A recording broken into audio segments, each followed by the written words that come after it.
Uvira News TV, multimédia service kwa ajili yako.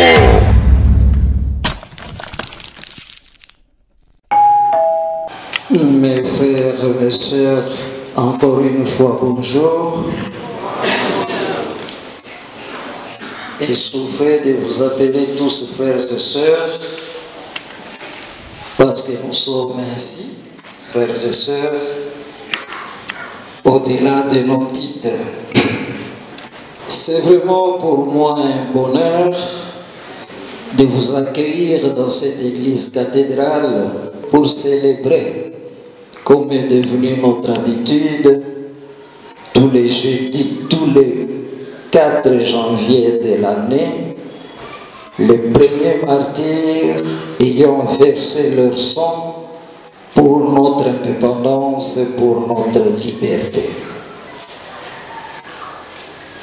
Je vous remercie d'avoir répondu à notre invitation faite à travers nos 3 commissions pastorales, notamment Justice et Paix, Commission des intellectuels, communication sociale et relations avec le monde politique, et le Conseil de l'apostolat des laïcs au Congo.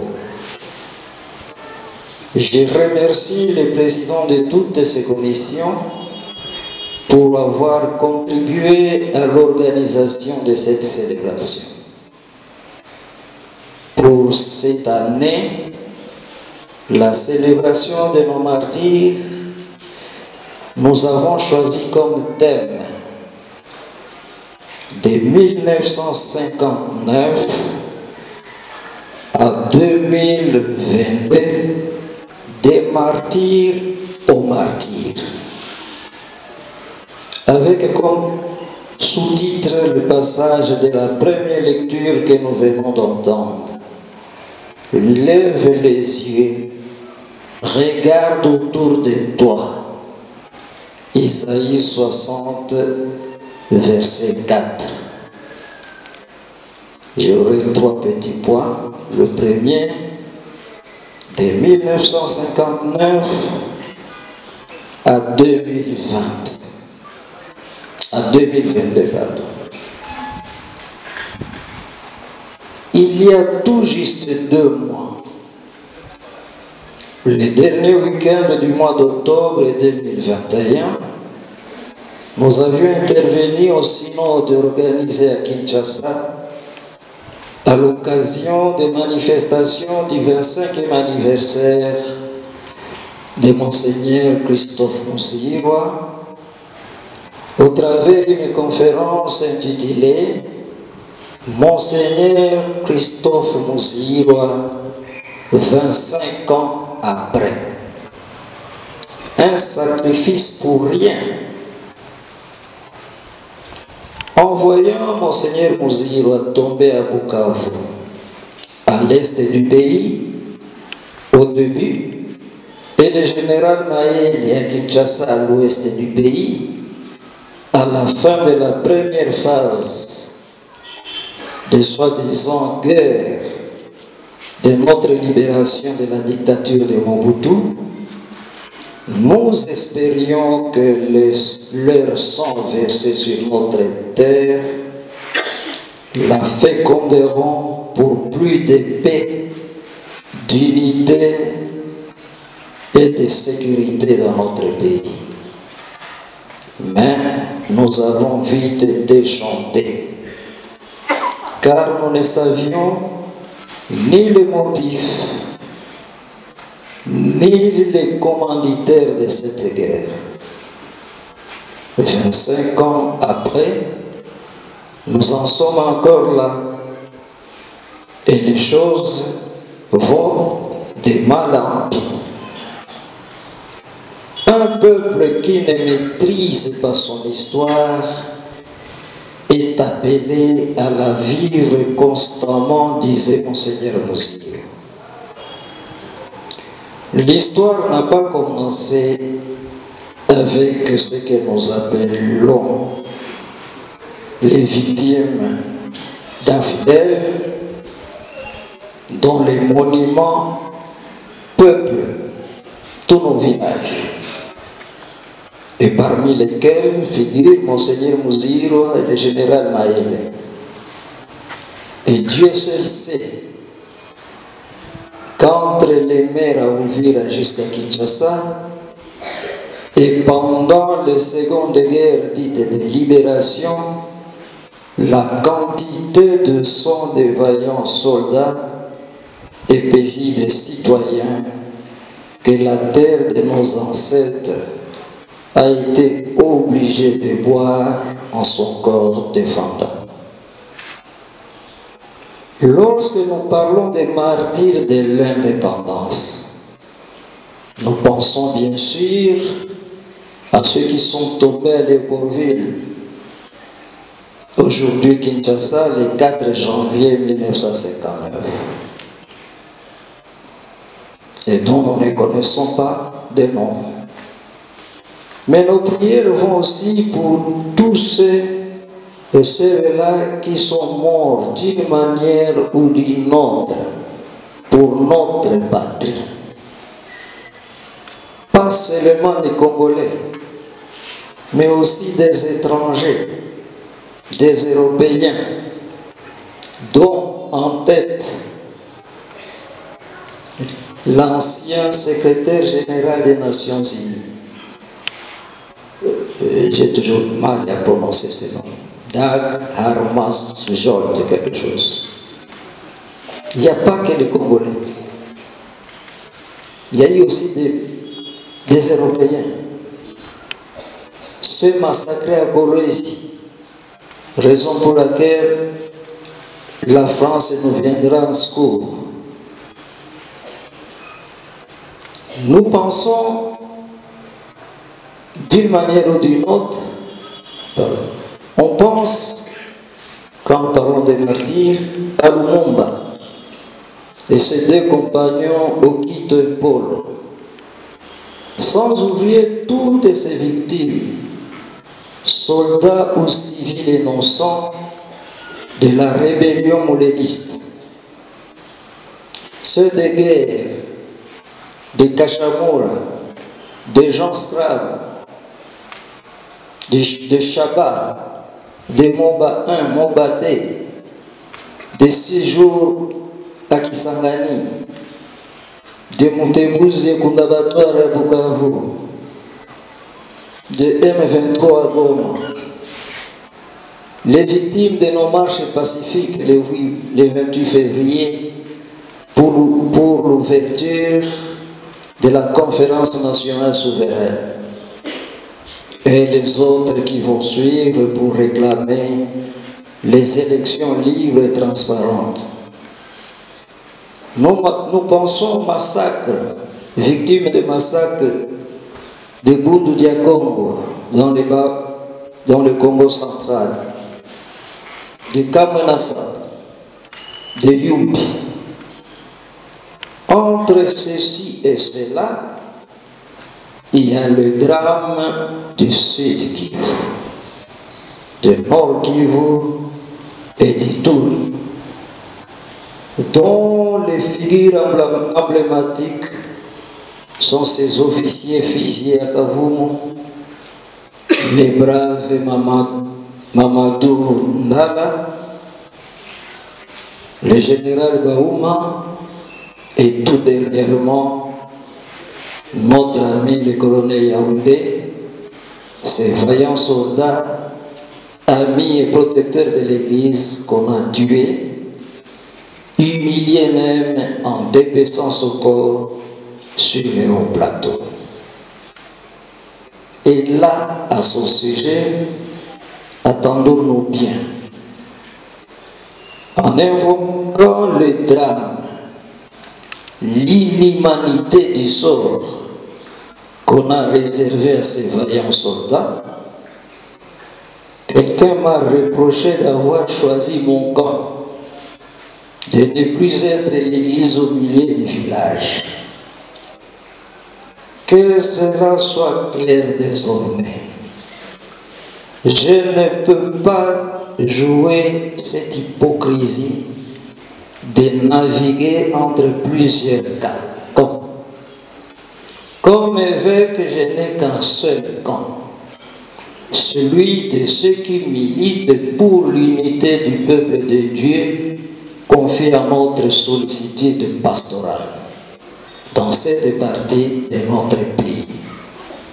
Cela veut dire ceux qui militent pour la paix, la sécurité et la stabilité de la République du Congo en faveur du peuple congolais et de tous ceux et celles qui ont choisi de vivre dans notre pays dans la paix et la sécurité. Il vous souviendra que dans notre message de Noël, nous en avions appelé pour unième fois à nous asseoir autour de table pour un dialogue en vue de chercher le pardon, la réconciliation pour une paix durable.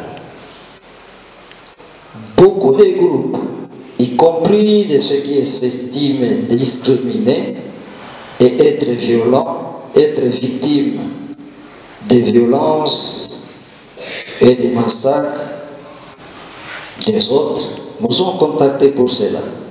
Mais je dois avouer qu'en voyant circuler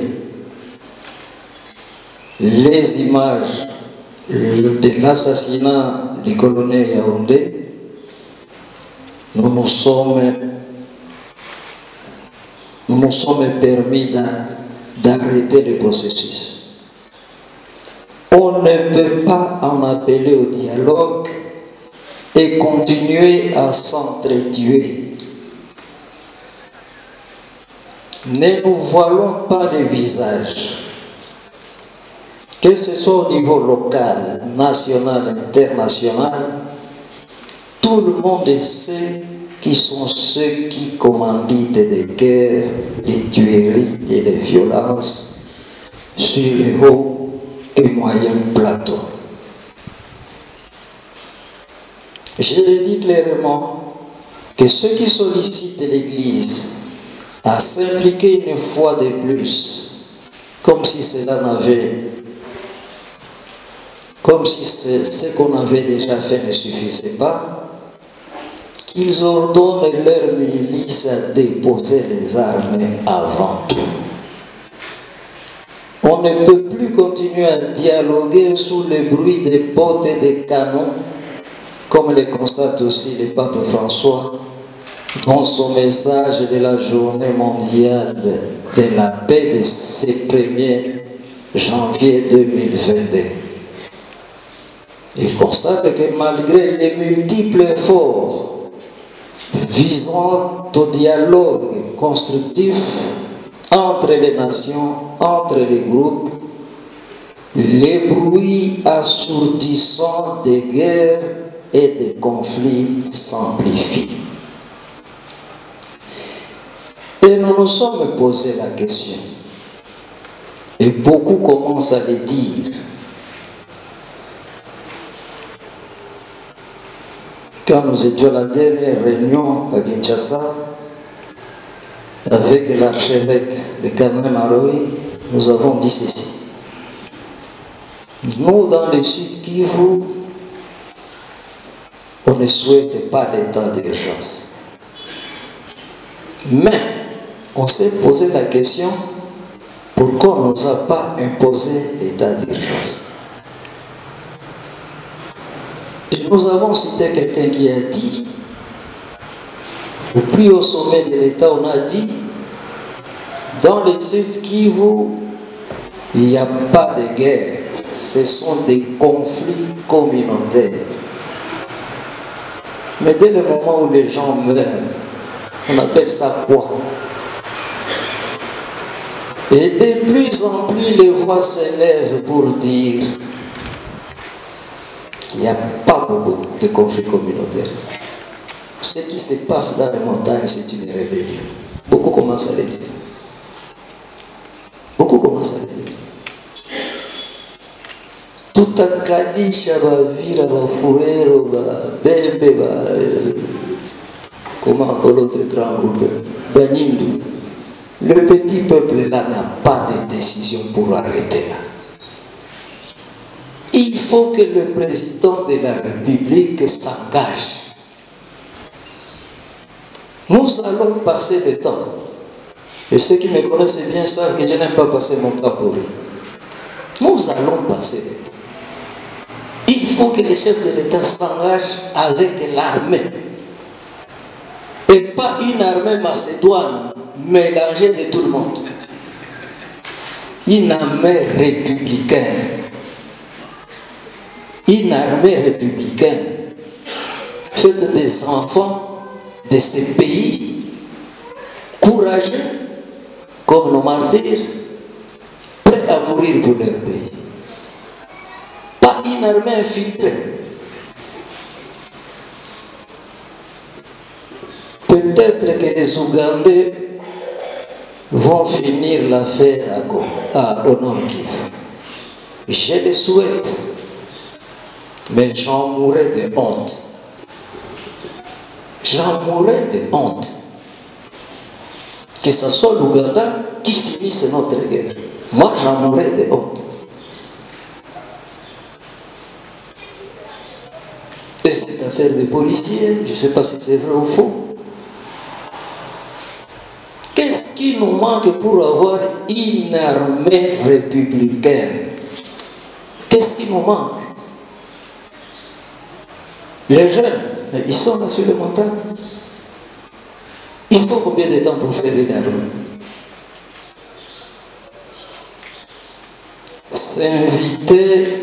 Inviter les autres ou s'inviter au dialogue sous ces conditions de tueries qui ne s'arrêtent pas constitue simplement un chantage, un mépris.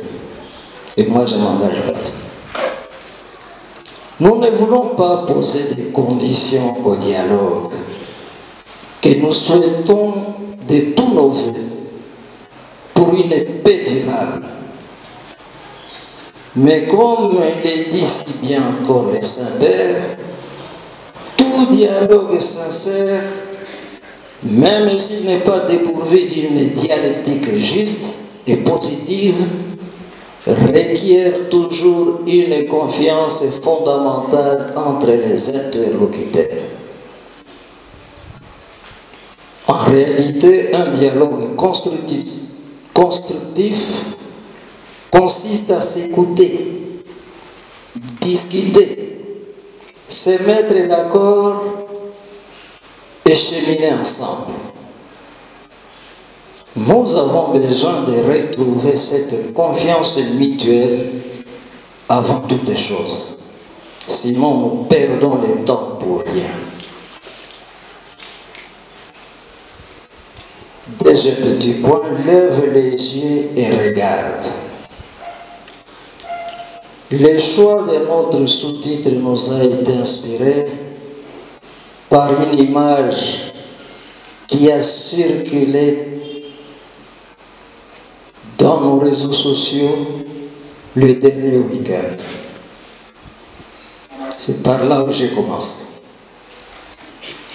Montrant le président de la République de Burundi, M. Evariste Ndayishimiye, avec son épouse, et entouré des membres de son gouvernement, en train de prier pour la paix dans les pays de East African Community, en portant un regard particulier sur la situation dramatique à l'est de notre pays, marquée de l'instabilité, l'insécurité, le manque de paix.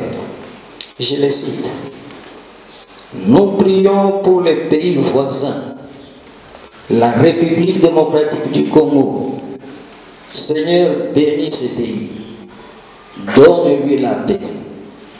Les Congolais ne sont pas en sécurité. Seigneur, nous implorons ton intervention. Que les démons pluriels qui se sont emparés de l'Est de la République démocratique du Congo soient chassés Et la population et la paix, elle en a besoin. Je ne sais pas comment la plupart d'entre nous ont apprécié cette initiative. C'est notre devoir de prier les uns pour les autres, surtout lorsqu'on est voisin.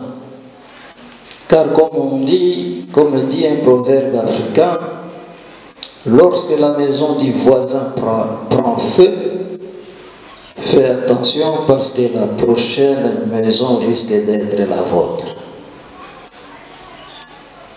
Mais il y a à se demander si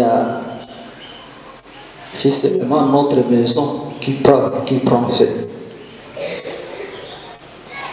Personnellement, j'ai apprécié l'initiative, surtout quand on cite entre autres des milices burundaises parmi celles qui déstabilisent l'est de notre pays, notamment sur le plateau, les hauts plateaux de Fizi, Mwenga et Ophir.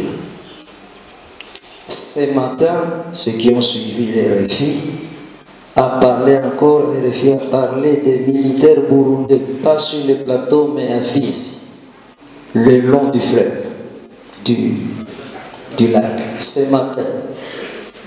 Vous pouvez vérifier, si vous avez l'internet, vous tapez RFI autour de 7h30.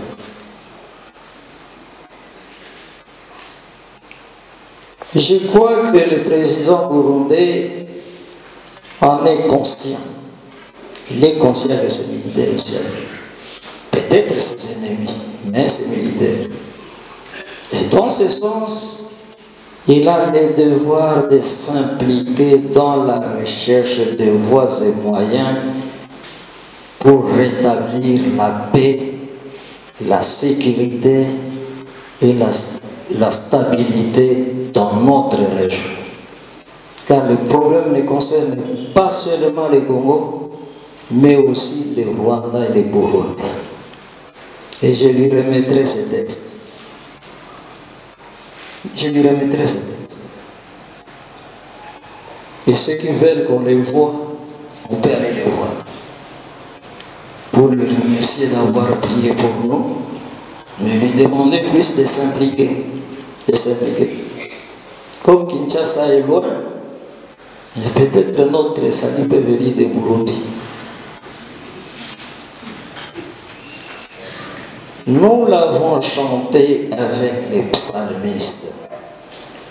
Si le Seigneur n'est bâti la maison, vain est le travail de bâtisseur. Si le Seigneur ne garde la ville, en vain veille le gardien.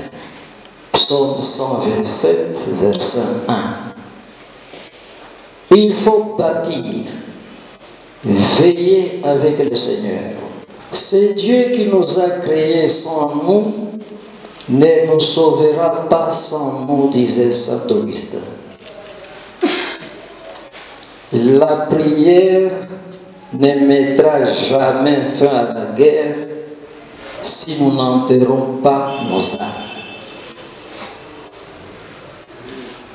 Elle ne procurera jamais la paix, la sécurité, la stabilité si nous ne nous convertissons pas pour plus de paix, de sécurité et de stabilité.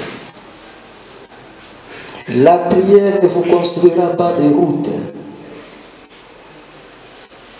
si nos dirigeants passent à mettre tout l'argent dans leur poche. Le but de la prière, c'est de convertir le cœur de l'homme pour qu'il fasse son devoir, sa mission. La prière du président burundais doit nous interpeller en République démocratique du Congo. Je ne comprends pas. Au moment où prenant conscience de la gravité de notre situation, les autorités au sommet de l'État, les autorités des pays étrangers sont en train de prier pour nous. Et nous, on dirait que cela ne nous dit rien. Dans certains milieux, si chez nous, à Kinshasa comme ailleurs, et parfois dans l'église, lorsque nous parlons de ce qui se passe ici, je vais parler en termes de jeu peut-être, lorsque je parle de ce qui se passe ici, il arrive qu'on me traite de pessimiste, qui exagère, qui dramatise des situations, en se fiant sur les rumeurs, les réseaux sociaux, sans preuve de faits. Avez-vous encore besoin de preuves? Si réellement un président de la République au Burundi a fait cette prière, en disant qu'il n'y a pas de sécurité, pas ceci, avez-vous encore besoin de preuves? Vous avez encore besoin de preuves? Lève les yeux et regarde autour de toi, nous dit le Seigneur. On dirait qu'on est distrait en République démocratique du Congo, ou seulement nous refusons de voir les choses en face. Et Dieu seul sait pourquoi. À l'allure où vont les choses, nous risquons de nous réveiller un matin dans un pays qui ne s'appelle plus République démocratique du Congo. Au début de la messe, je vous ai rappelé le discours de la présidente de Tanzanie, qui en appelle à ses concitoyens, qu'elle est entrée, la Tanzanie, elle est en train de chercher des fonds pour construire un chemin de fer qui va traverser le Burundi jusqu'à Kindu. Et elle ajoute ceci: nous, la Tanzanie, nous ne sommes pas seuls, nous sommes avec les autres. Car la République démocratique du Congo est grande. Elle est un grand marché. Chacun va chercher. Elle a utilisé le verbe trouer. Chacun va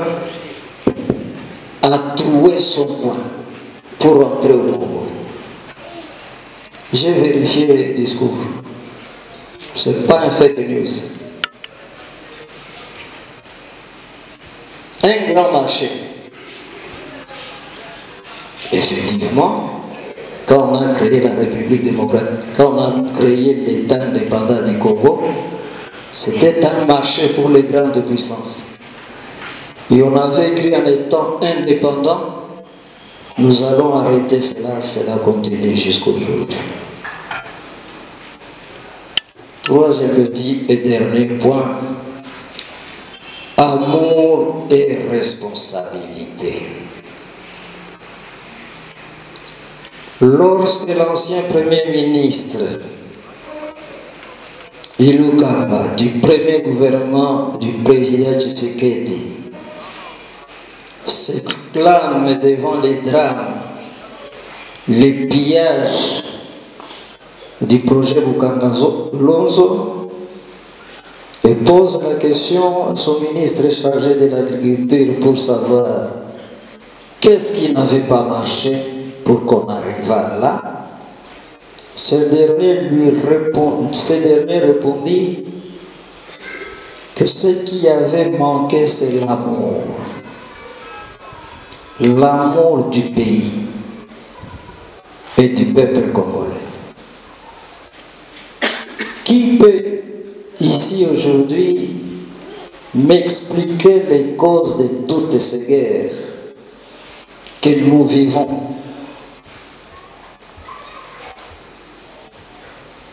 Je remercie ceux qui ont organisé cette messe parce que ça m'a permis de visiter un peu l'histoire du Congo. Indépendant en 60, guerre de Kachamura, guerre des Moulélé, guerre des Sikram, Chaba, Moba 1, Mob. Mais quand est-ce qu'on en finira? Mais les causes de ces guerres sont nos ressources et tout le monde est laissé. Mais si les Congolais aiment ces pays, on n'en arrivera pas là. On n'en arrivera pas là. Si nous aimons ces pays et son peuple, qu'est-ce qui peut expliquer que nous prenions des armes les uns contre les autres? Et nous continuons à prier. L'évangile d'aujourd'hui nous appelle à nous aimer les uns les autres, comme le Christ lui-même a aimé, nous a aimés, jusqu'à mourir pour nous. Les martyrs de l'indépendance sont morts pour ce pays. Aujourd'hui, combien d'entre nous sont prêts à mourir pour ce pays? Comme il est fait. Combien? Combien sont capables de mourir pour ceux et ceux qu'on aime, comme les frères, nos martyrs de l'indépendance, dont nous ne connaissons pas le nom, nos héros, Lumumba Okito Polo et les autres fils et filles de notre pays qui font notre fierté. Hier, Simon Kibangu, le cardinal Malula, Joseph Léo. Aujourd'hui, le cardinal Mosengo, Monseigneur Moussirwa, Monseigneur Chibangu, Général Baouma, Colonel Mamadou, Colonel Yaoundé, pour ne citer que ceux qui nous ont déjà précédés auprès du Père, pour avoir donné leur vie par amour de la patrie.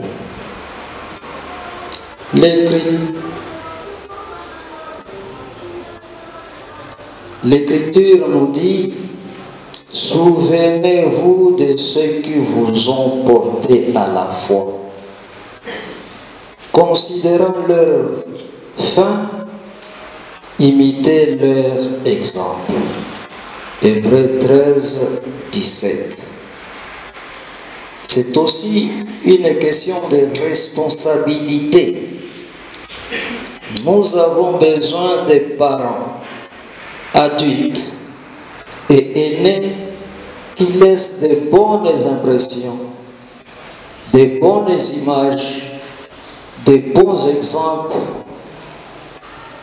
aux générations à venir.